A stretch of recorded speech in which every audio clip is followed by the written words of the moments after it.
Right, everyone, we're getting started. So we adjourned prior to lunch to enable some wording to be sorted out. So if we just scroll up to the top of this page, you'll see that so the motion has been moved as the staff recommendation by Councillor Melton and Councillor Pascoe, and that is what is in the report. And then we have an amendment from Councillor McPherson, seconded by Councillor Gallagher, which is up there. And then we have a foreshadowed amendment. I thought it was helpful if we put them all up so that you can see what could be coming. And as is the process, the amendment is dealt with.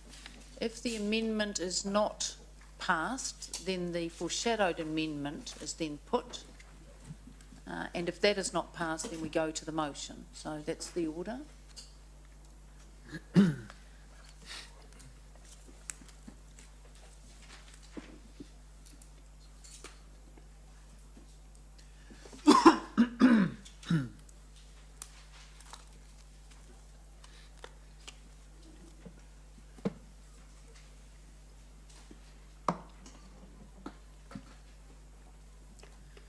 So I'm just going to ask, I think the wording is clear on its face, but if there are any questions about the meaning of anything, we'll take those now, otherwise...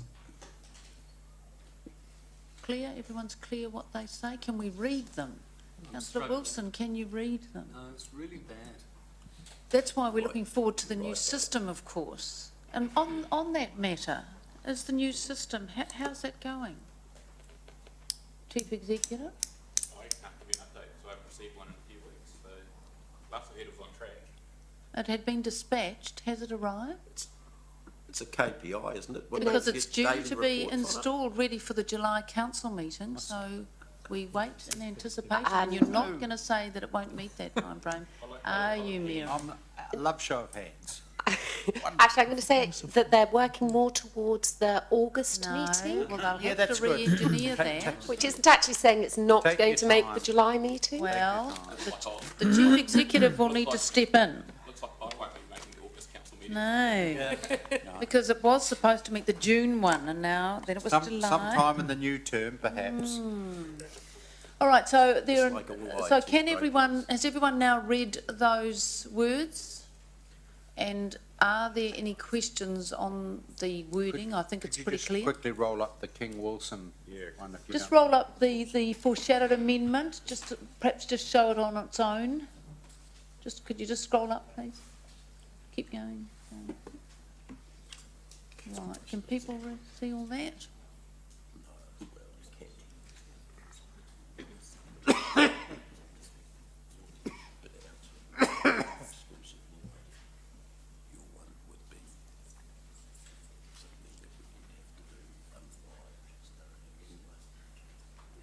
Can I ask a question about the foreshadowed amendment? Yes.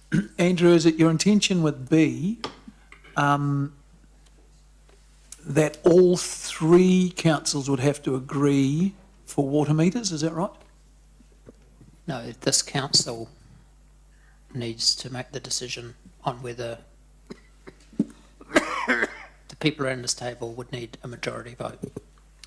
No, I think the S should be removed, so it should say be a decision of the individual shareholder affected, because what I think your intention is that if it relates to a Waipa area, it would be their decision. Is that what you're saying? Go back to their council. Yeah. So if it's for Hamilton, it come back to this council. So taking the S off. So it's not Hamilton City Council centric. Does that make it clearer?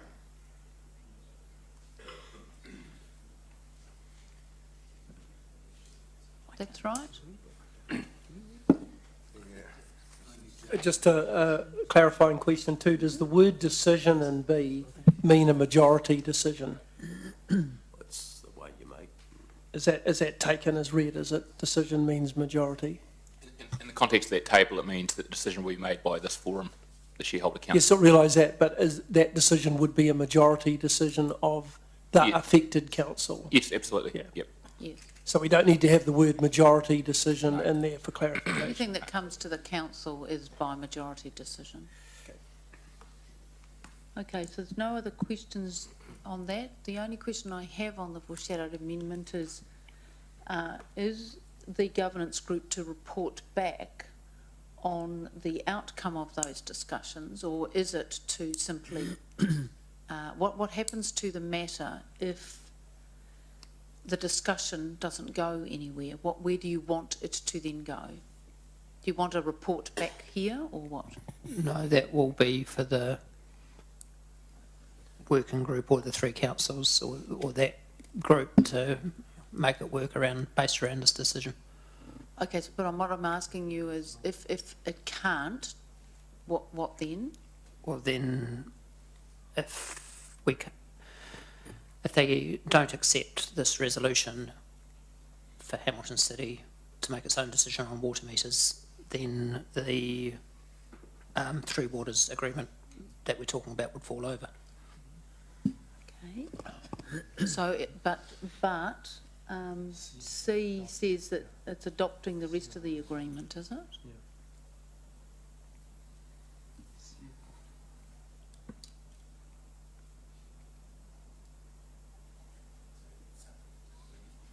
It is, because it's subject to the amendment, isn't it? The Amendment B.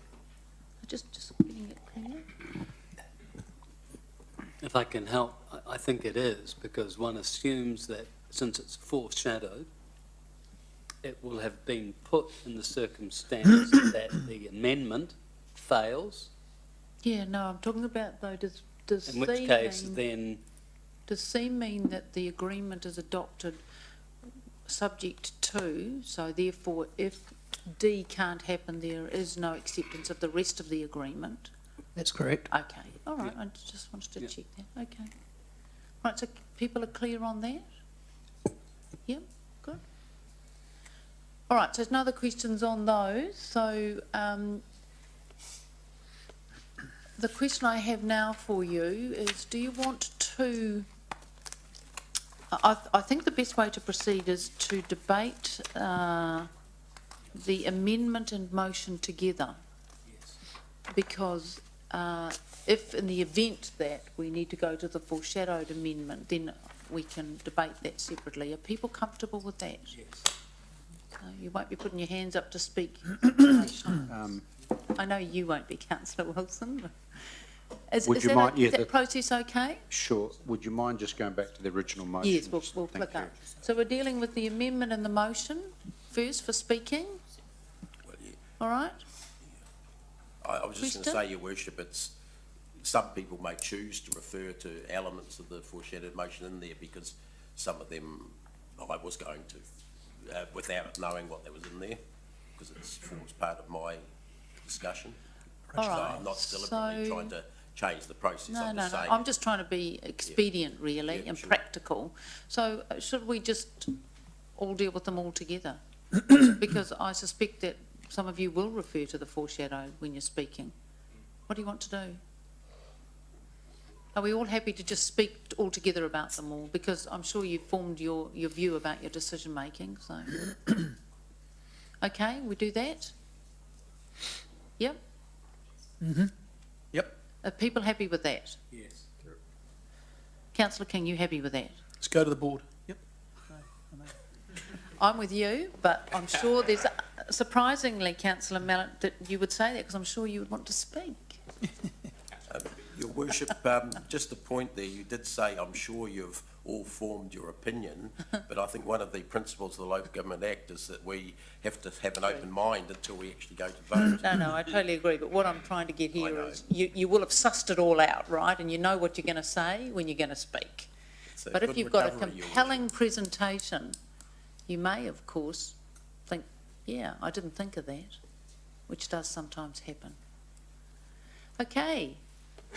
Right, everyone's clear? I'm going to go to the mover of the motion, which is you, Councillor Mallett. Thank you. I'll be reasonably brief. I think this is a process of work that has been a long time in coming, and I think it's not perfect.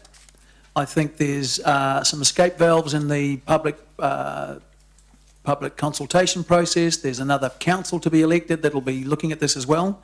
But I think we've got the structure here of a significant beneficial movement for the City Council and for the other regions, but I'm more concerned about Hamilton City Council. I will say some things. First of all, Hamilton City Council probably gains the least out of this, of the all three councils. Having said that, we certainly make significant savings and significant gains. A lot of the gains are monetary, but some of the gains are operational. Some of the things that are going to be said in the debate regarding privatisation are simply red herrings. I guess we could call for people to have capital punishment, but it's not the law. It's the same thing with this. We could call for privatisation, but it's not the law, so it can't be done. And also within the record of agreement, there is a very, very, very strong endorsement by all three councils that privatisation is off the table and not part of the discussion. Having said that, this is a complex matter, as we've seen throughout the discussion this morning, trying to understand the thing and get your head around the stuff. There are going to be some surprises for people if and when they start getting their water bills, if this thing goes through, because there is likely to be different tariff structures which will be probably a lot more efficient, but they will not be. They're likely not to be related to property value. So there will be some surprises for people, some good and some bad. Having said that, I still believe that the recommendation, subject to whatever changes come through from the next council and the public consultation process, I still believe that is the best option on the table. Thank you. Okay, the speakers. Councillor McPherson. Thank you, Your Worship. I don't have any problem at all with the record of agreement going out for consultation. What I have a problem with is if that is all that goes out for consultation. So what my amendment, and it'd be good if that could be shown now, please, is seeking to do is to add to the record of agreement a proposal, an alternative proposal that allows for the water and wastewater management and supply services to be kept in-house under what we have called in the past an enhanced shared services agreement, meaning that elected members continue to have direct control, albeit via a three-council method, as was floated in that when that idea was discussed, have direct control over the water. I believe, and wastewater, I believe that the public in each of the areas expects that that is the case. Now, as Gary said, the current proposal is far from perfect. He didn't use those exact words, though he did use the word not perfect, I think. And HCC, or Hamilton City, gains the least. And I think those are two flags that will concern people here. They may still decide on the balance, as Gary clearly has, that corporatisation is the right way to go. And that's fine if that's what they think, having considered all the offers on the table. But if you're only given one item to consider, then you're not being given the opportunity to fairly compare different proposals. And it is clear that enhanced share service proposal, where we join forces where it makes sense with the neighbouring councils to deliver water and wastewater services, that is an option that delivers savings to the city, according to the original reports. So I think I cannot in fact understand why this council so far has decided not to put more than one option in front of the public. Every time we've gone to the public for consultation on different items, we've gone with more than one option. The Founders Theatre, which we're discussing at the moment, we went with 3 options. Fluoride, we went with 2 options. Water and wastewater services, we're going with 1 option. I don't think that is very fair to the members of the public in Hamilton. I don't think it's fair to the members of the public in the other areas either, and I'm very glad to see that a number of Waipa district councils actually saw through the proposal to go with only 1 option to the public. I have a personal preference, and that is for an enhanced shared service arrangement. I recognise, however, that if I'm not in the majority of the community that's fine. It may go against what I personally think should happen. What I do object to, though, is not being given the chance to have that significant alternative option available for people to consider with the same sort of information as is put forward here for the CCO corporatisation model.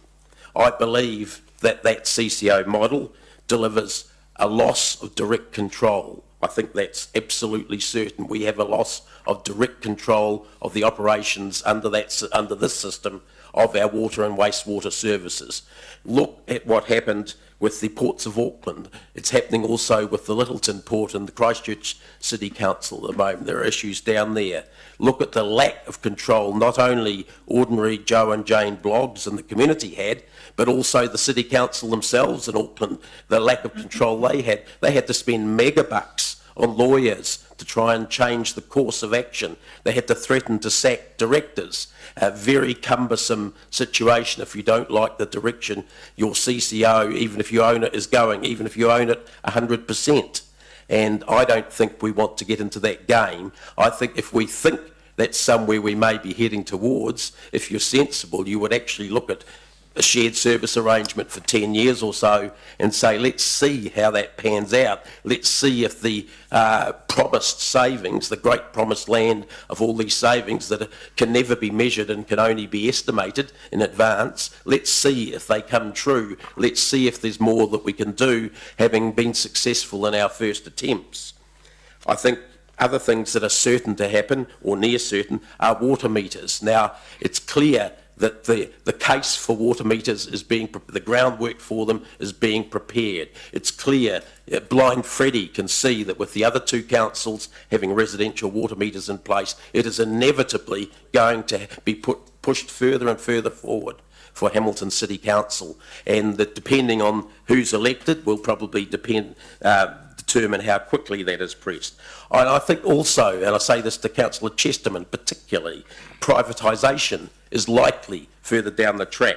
And I'm very glad that he did, as he always does, he reads my emails, and he often makes comments direct to me or in public or at council meetings. And thank you for being one of the few that does read them, Councillor Chesterman, because I recall the time when it was illegal to privatise power in this country. We had a municipal electricity department, but that was not only corporatised, it was sold off.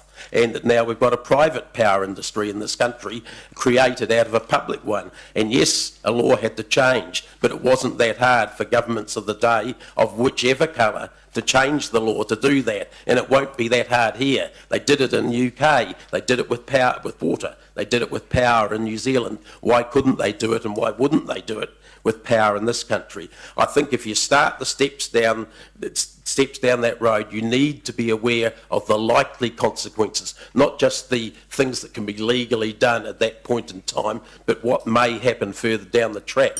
If we're doing our job as councillors, we foresee things like this as much as we can. We use our experience in the community to say what is likely to happen if we take this step. And I believe that both water meters and privatisation, albeit further down the track, are likely. Those that ignore history do so at their own peril, I suggest. Now, I just want to go back to the premise of this amendment, though. An extension. I'll move.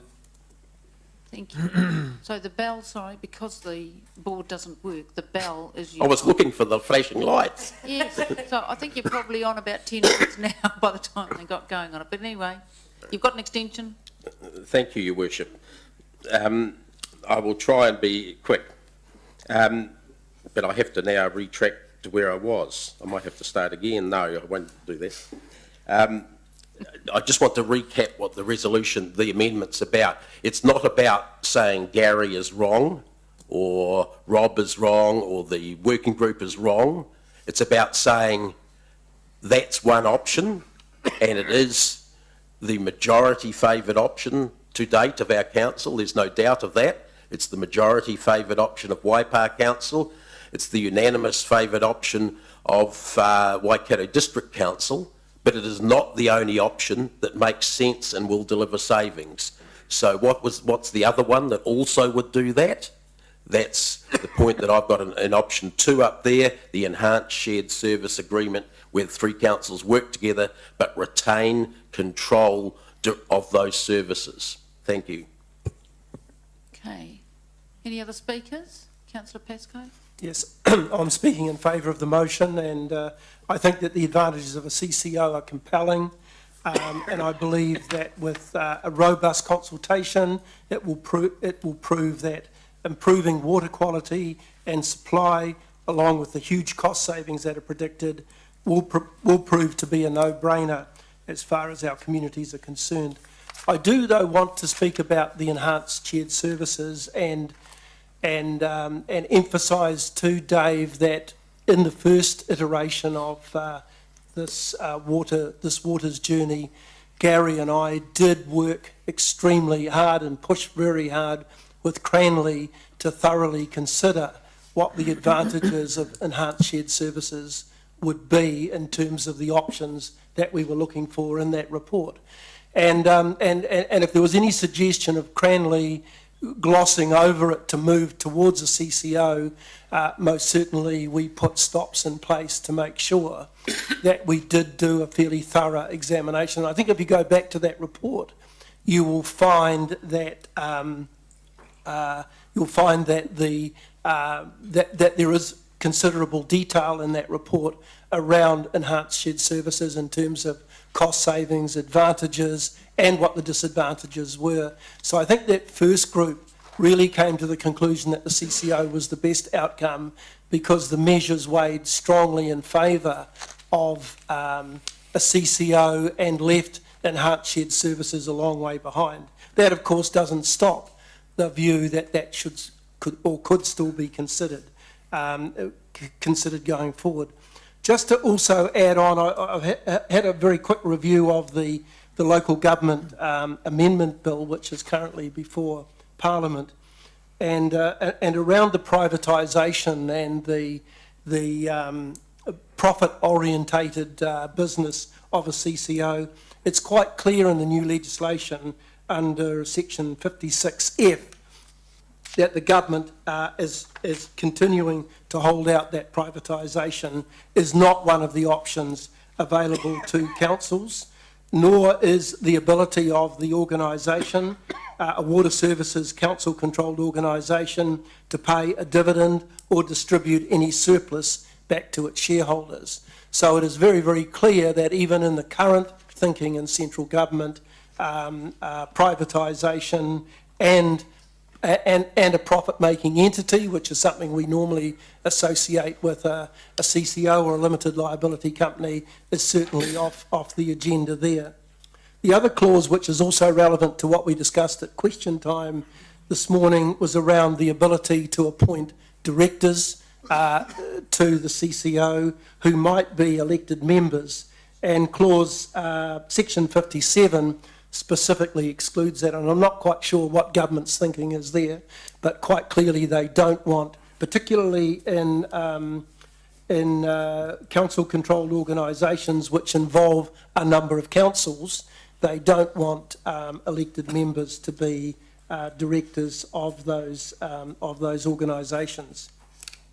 I also did some work around what was happening overseas, because there are models that we can draw on overseas, and the UK model, which I think Councillor McPherson referred to in his press release earlier this week, doesn't appear to be a comparable model, given in terms of the review that I had, that most of the companies in the UK, most of the water companies in the UK appear to be owned by the Canadian Pension Plan Investment Funds, the Utilities Trust of Australia, Morgan Stanley, and a whole bunch of other listed public companies who are obviously there for profit orientation. And there's only a couple of water companies in the UK that appear to be owned by the government or the local authorities. But in Australia, there appears to be some quite compelling evidence around how the merging of water groups have come together and what their successes and what their challenges have been. And the National Water Commission, which is part of the Government of Australia, the latest report I was able to source, which supplied water to 18.7 million Australians in urban centres, suggests that the real gains have been made in terms of the quality and the delivery of water. And the biggest challenges, I think, are the ones we identified this morning around the fixed costs and those variable costs, which are proving to be quite challenging, and maybe more so given the size of the Australian continent. So I'll just conclude on that by saying that I would look to council colleagues for support of the motion. Thank you. Thank you. Other speakers? No other speakers? Could I speak and, Oh, sorry, Councillor Wilson? reply? Yeah, I'll get to you on that. And Councillor King, I've got you. Thank you. Thank you, Your Worship. I'll be relatively brief. From my point of view, I am supporting the amendment. And that's basically because fundamentally I don't support the creation of a CCO. I also don't believe that we can fairly claim we are consulting if we only go out with one option. And if what you've just articulated, Rob, is accurate, you too won't hesitate to support the amendment, because your suggested option will be joined by the enhanced shared service option. And then we can get a real feedback from the people we represent. But actually, is that the heart of the matter? Actually, is not the creation of a CCO. Its entire purpose is to take this issue away from the public. It's to take all the emotion out of the debate.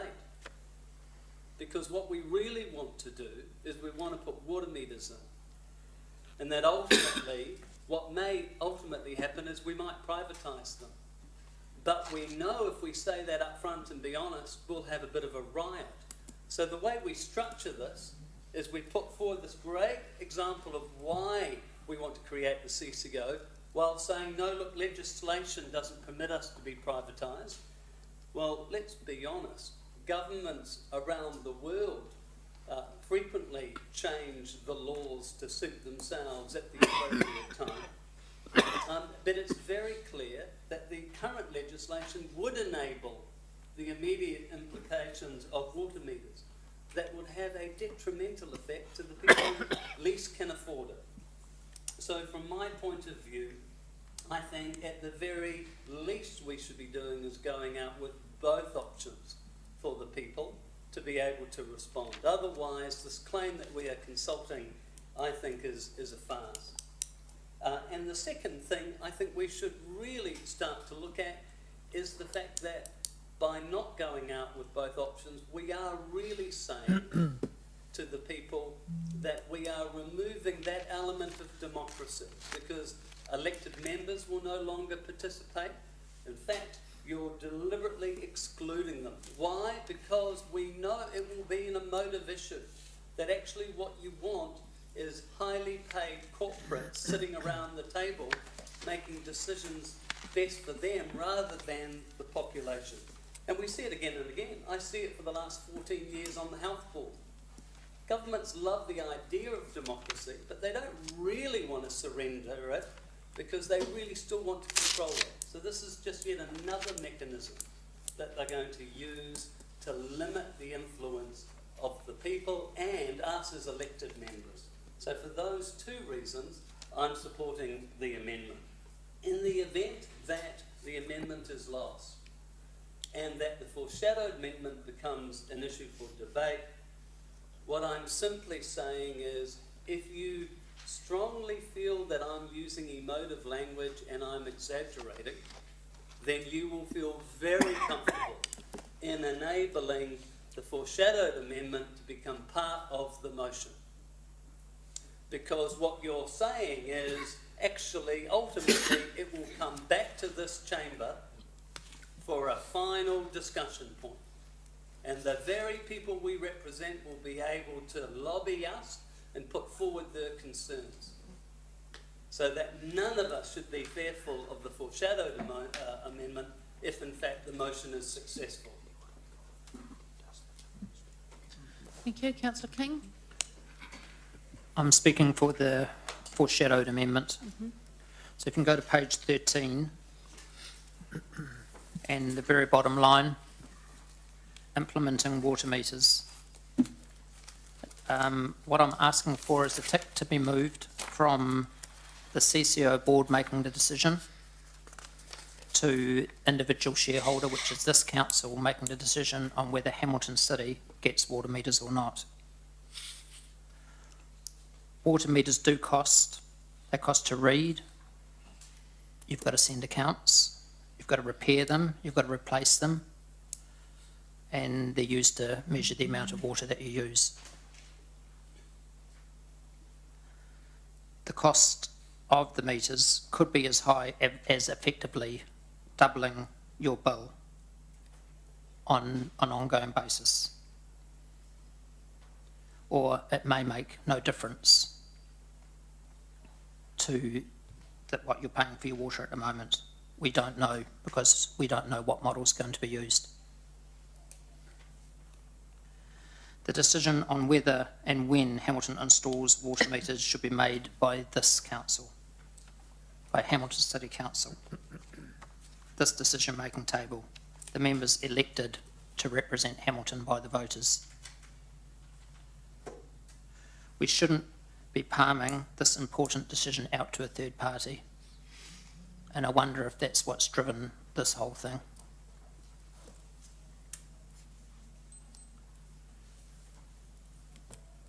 This council needs to take responsibility for the hard decisions.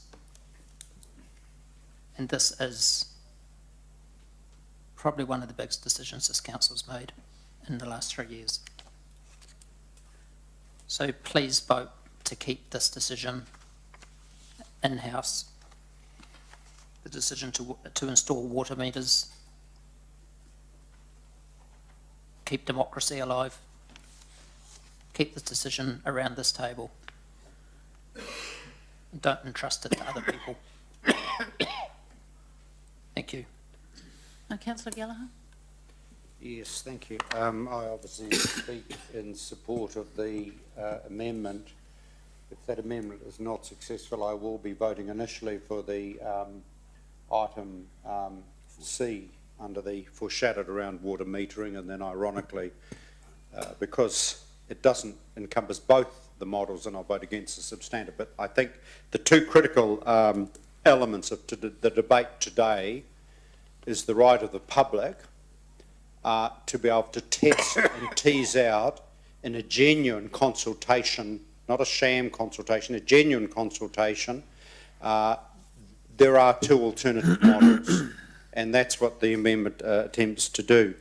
I will say that I do think an acknowledgement of the three councils meeting together in terms of the current CCO model proposed that is a better model than was initially the case. However, I must remind Council, under our current governance system, which is supported by a majority of elected members here, one would assume that Waikato Waters would report to our CCO committee, and an entity that was up to 20% of your budget and your operation, the majority of councillors would effectively have no say. This is what you wanted in this governance system, because you don't get to appoint the directors. You'll have minimal input actually in terms of statement of intent, etc., because those actions are basically delegated to the current CCO committee as it's currently formed. So in this consultation document at the moment, you are effectively saying to the people of this city that we're proposing a significantly reduced say into our water operation. But I would actually just say again, what do we have to be afraid of in actually offering the people of this city an alternative? And let that be tested. Let that be tested. Let it be shot down. Let it be tested which is the better model. But that to me is a genuine process of consultation rather than a take it or leave it approach, which basically is what the motion is doing. The other thing which I will be supporting, of course, and commend Councillor King and Wilson, is we need to be absolutely precise in whatever model we come up with, that the issue of water metering will ultimately be made by the elected members of this council. And please do not get me wrong, I think there's huge advantage in joining up our water operations across the three territorials, because clearly if you have a major subdivision in Leamington, that's just as important as a major new subdivision in Rotorua, Tiamutu, Kihiki, whatever. Basically, we are talking about the interests of Metro Waikato, and it is crazy and stupid to be talking about building a water plant, wastewater plant, etc., in part of Hamilton without any cognizance to all the other urban settlements in the central Waikato area, and of course we'll be dealing with that around our national housing statement in a minute following this. There is no doubt you have to look the people of this city in the eye, and you have to actually look them in the eye and say, under the model as proposed, it is more likely than not, there will be a day when there will be a knock on your door and the people in a truck will be there to install your water meter. That is where this obviously is going, and I do think at least the Councillor King Amendment makes sure that the accountability for that decision rests ultimately with the elected members around this table, and I think that is a good thing. I want to stress, I am not vehemently speaking against the attached record of agreement as a proposal. In a democracy, there's been a lot of work done on this proposal. Let that be put out for consultation so that people can test it. But in a true democracy and true consultation, you would at least offer the other alternative that has been tested, that has been talked about as well. So that's why I'll be obviously strongly supporting the amendment. Can I do my right of reply? If there's no other sorry, speakers. if there's no other speakers. Yeah, don't worry, I haven't forgotten you. Any other speakers?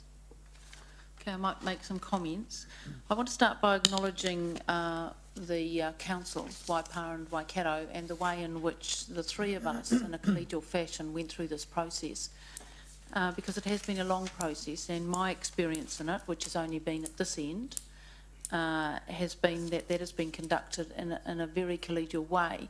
And I guess in some respects reflected the very close relationship we do have with those neighbouring councils and the wide community of interest that we share. So I do want to acknowledge their participation and the way they went about things. I also want to acknowledge councillors Mallet, Pascoe, Gallagher, for the way in which they also participated in this process. Again, my experience has only been at this back end, but I found the meetings that we participated in that I can assure you, colleagues, that their role in those meetings and the way they represented this council and this city, I held in high regard, and I want to thank them very much, because it's a lot of work, actually. It's been a lot of extra work, a lot of complicated reports to read, and a lot of meetings. And I want that on the record as well. I also want to acknowledge Chris Allen, Andrew hopefully is here, and Blair, because they also, colleagues, have spent a huge amount of effort and work on this, over and above their normal day-to-day lives, actually, and the work they do for us in the city. And I found their contribution enormously valuable too. Look, the purpose of this report was to look at the content of an agreement. And that's what I've done. I've looked at the agreement and worked out, does it fairly reflect what I think is a good deal for Hamilton?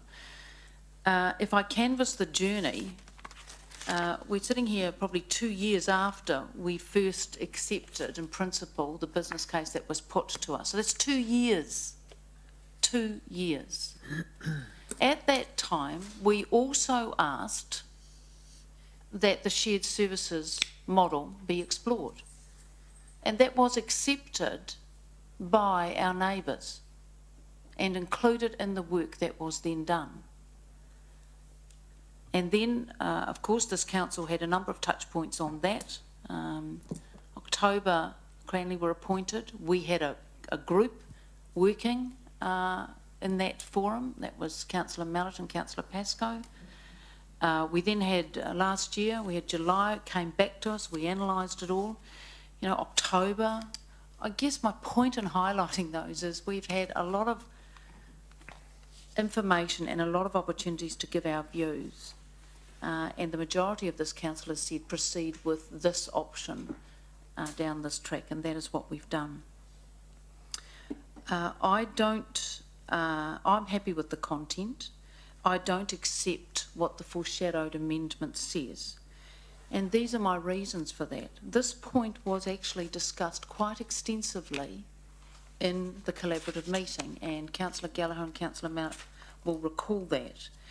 And the different views of councillors around this table was put, not only the majority view, but the issues that some of you have raised was actually put and discussed.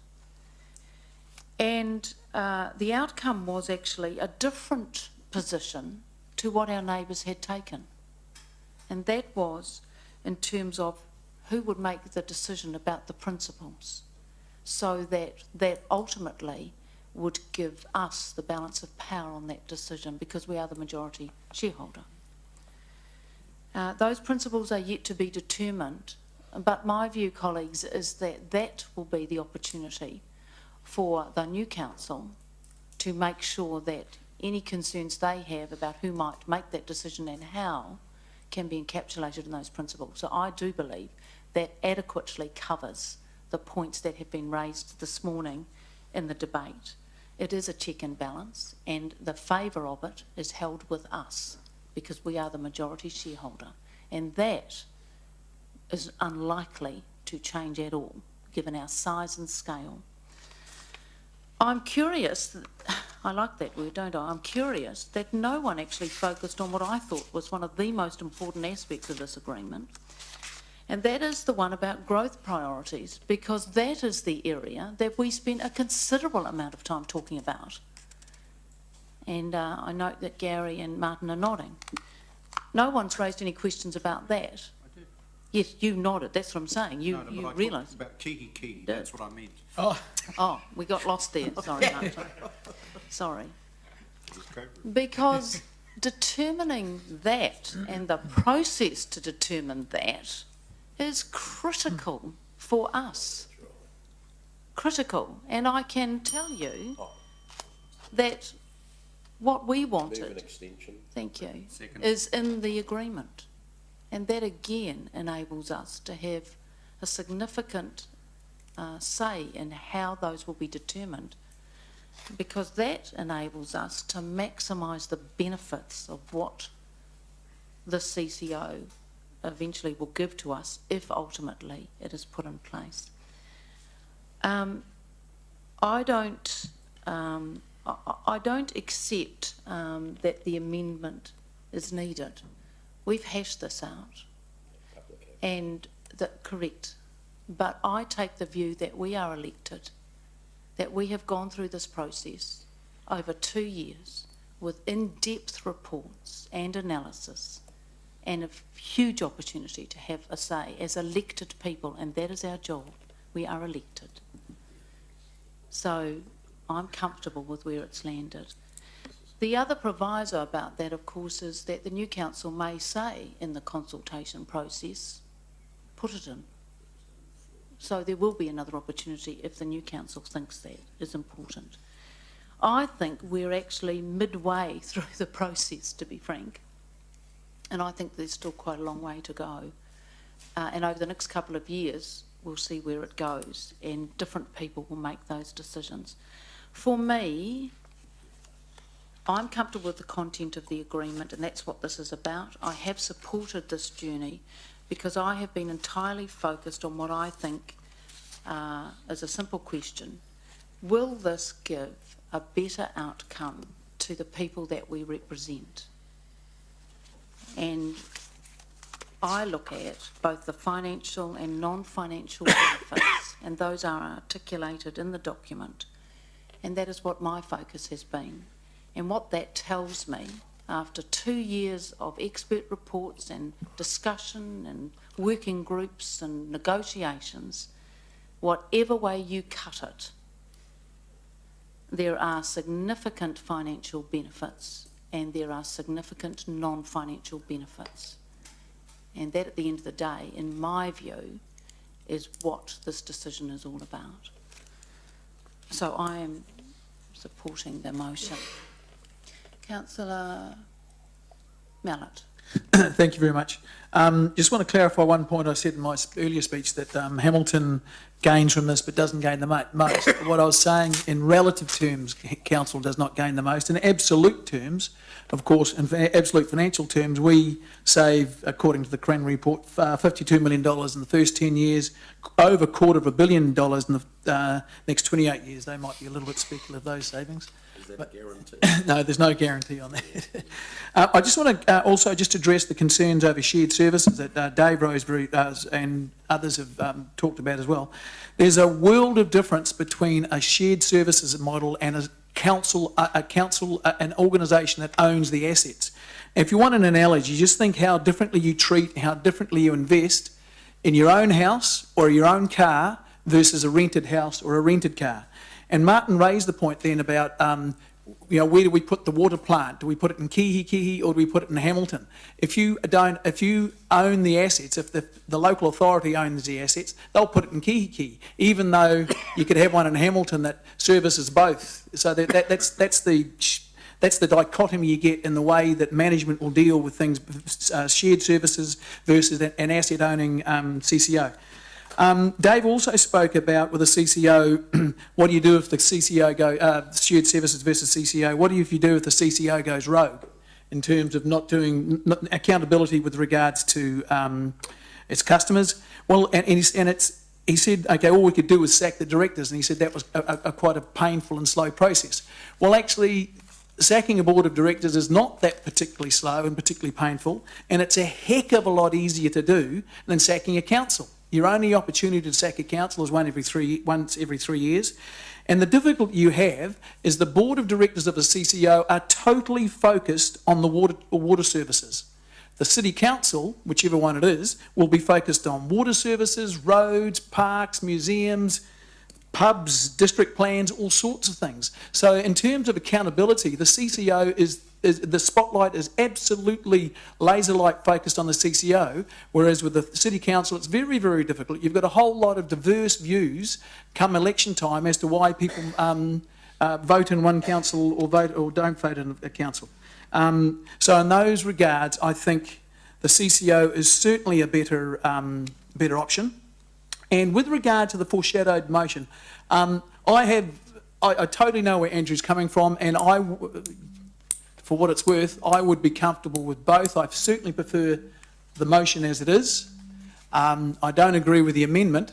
I think the amendment's wrong-headed a little bit, but I certainly wouldn't, as a second best, I'd be happy with the foreshadowed. Although I certainly agree with what Julie said in terms of those principles, I believe, which have yet to be established, which I understand, so there can be some concern about that, but those establishing those principles can protect our interests as required.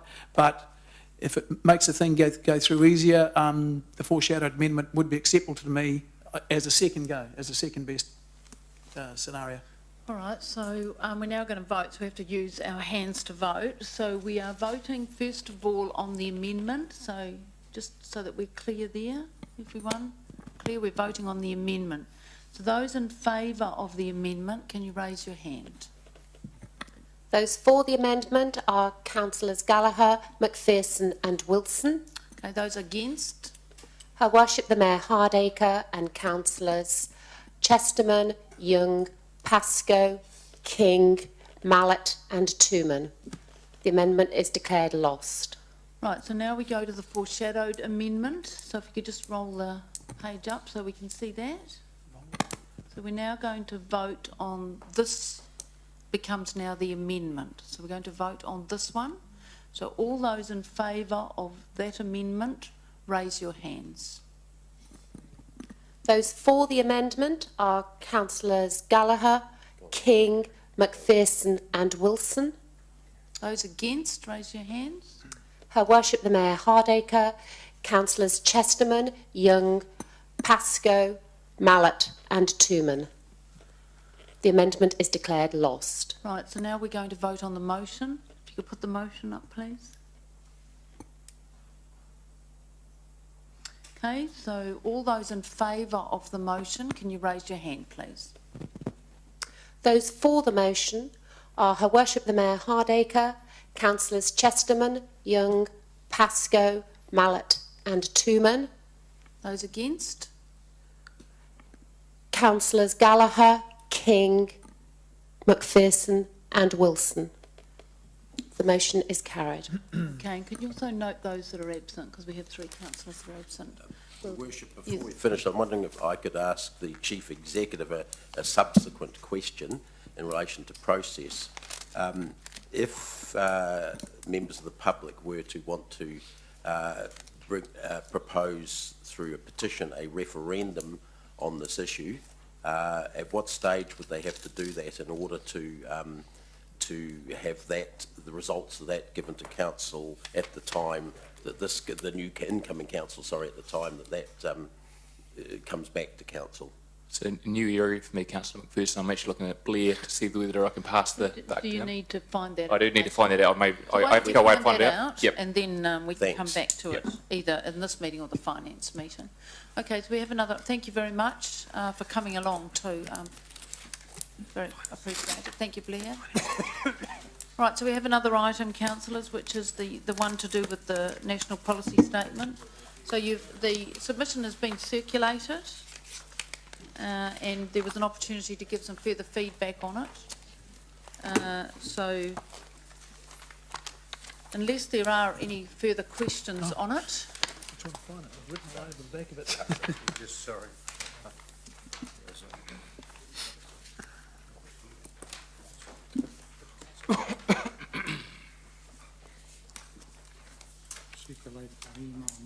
No, I've got it. I bought it. so Martin, can you find it? It was underneath the stuff this morning. Right, so if there are no questions, as I understand it, Luke, this is largely what was circulated. There was a few minor changes, and in particular, councillors, one, if you just look at the list on page 1, that has been just updated slightly. Yes, Your Worship, and also there's just a couple of other amendments which I'd like to talk through based on some feedback that was received from Councillor King, which hasn't been incorporated in here. It's just some slight wording changes, so which I'd like to. So which section? So in section 3.2, in the under the section action, the wording at the moment says central government initiatives to address housing supply, policy tools to incentivise land zoned. That the word incentivise is amended to read promote. So therefore you will amend 3.2 heading, provide initiatives that and instead start with promote. That's correct. So that will need some amendment, just to that. I mean, particular- incentivise is the wrong word. Yeah. Yep. And then equally at section 3.3, under the bold heading, why it is important, the last sentence in that bullet point reads, no such provisions exist for public infrastructure other than roads. And then the final sentence reads, councils should have the ability to access betterment provisions so that some of this value uplift can be accessed. And so what I'm proposing, based on the feedback from Councillor King, is that the words so that some of this value uplift can be accessed is deleted, and it will just read that betterment provisions to fund infrastructure necessary for new urban development. Makes it more accurate. Right, Councillor Mallet, you had a question? Just on we're just changing one word in the first one. I put in a private 1 or 2 or 3 liner thing for this. I'm just saying protecting private property and that sort of stuff. At the front, we talk about, so on page 1, we talk about 4th bullet point down, the NPS should consider implementing policy initiatives that both compel, which is horrible, which is Venezuela, Russia, etc., as far as I'm concerned. And then we have the word promote in that one there. We've now changed promote to what, sorry? Well, I think, look, that's a valid point, because I think some of those words in there were also picked up by Councillor King. Yeah, yeah. And what I would suggest is that because of the changes to 3.2, where the word incentivise would be replaced with the word promote, that the word in those bullet points where it refers to initiatives compel and enhance, that be some consequential amendments to better reflect the language. A better word referred would to in be 3.2. encourage. If you took out compel and promote, just make it encourage. Yes. development. Strongly encouraged. I think, Luke, you've got the gist. I've got the gist of it. Some of the, to be frank, and you know that in the end I just didn't give feedback because, yeah, I think a lot of the language needs tidying up. But So what I'm suggesting is, in addition to those two very specific areas of amendments, sections 3.2 and 3.3, that some consequential changes to reflect the comments of Councillor King and the comments you've just made, Councillor Mallett, would be made in that executive summary to remove some of that language that you've just identified. Thank you. And I know I appreciate it's hard to get the right verb or whatever it is, but Sure. it's really important. Agree, and I'll make those changes post this meeting before it's submitted. Thank you. okay, if there's no other questions on this, so who? So got a mover, have we? I'll move. You're moving, Deputy Mayor, seconding? Seconded by Councillor Tooman. So can we just put in on that with the changes discussed? Yes, subject to the changes discussed today. Yes, yes.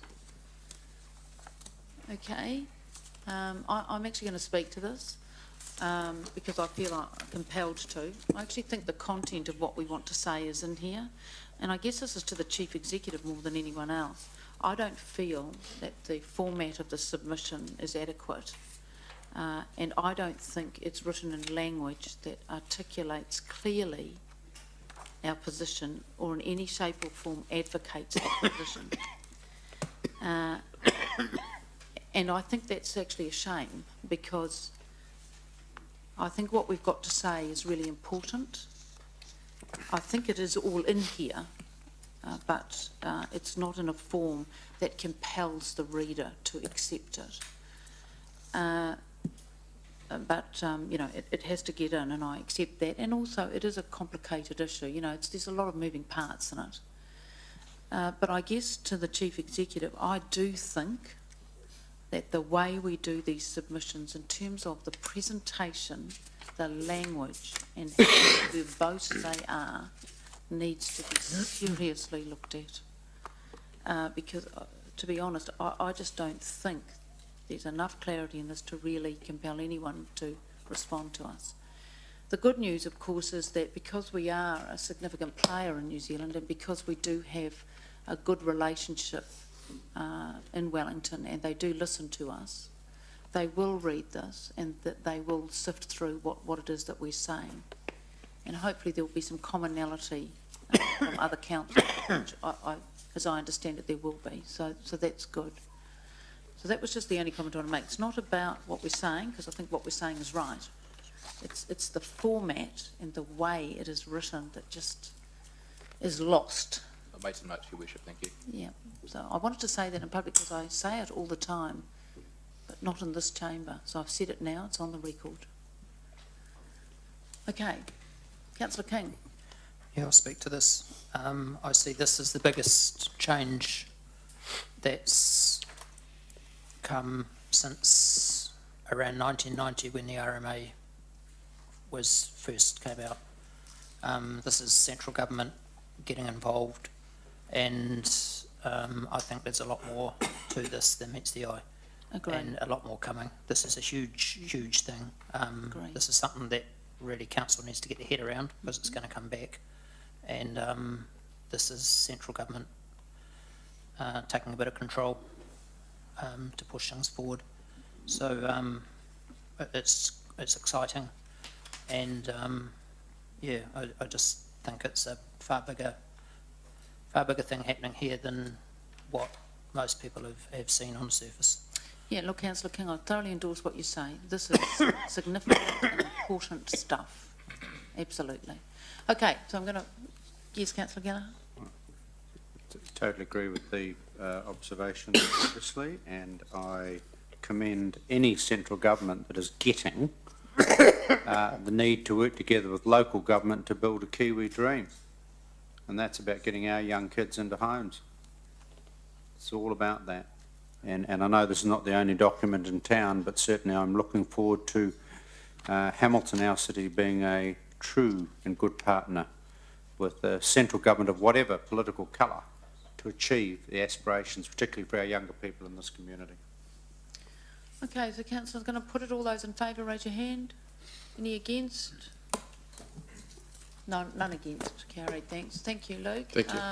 So the meeting is now closed. So what I suggest, councillors, is we just take a 10-minute break while we move chairs and grab a cup of tea, and then we're into the finance meeting.